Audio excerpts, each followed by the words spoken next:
Deməli, dünən hər 4 oyunun nəticəsini düzgün tapdıqdan sonra bugünkü oyunlar haqqında görək nə proqnozlarımız var. İlk oyunumuz Portuqaliya, Kongo.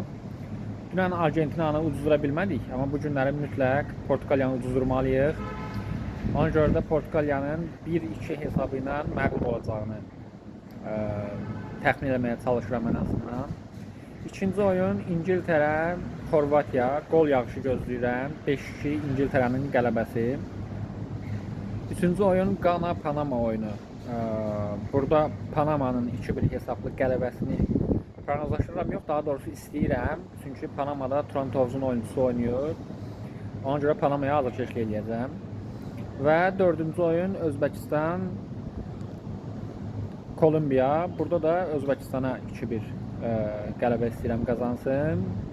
Sırf Xusanova görə. Bəs siz nə düşünürsünüz? Bu axşam belə sensasiyalı nəticələr gözləməyə dəyər yoxsa yox?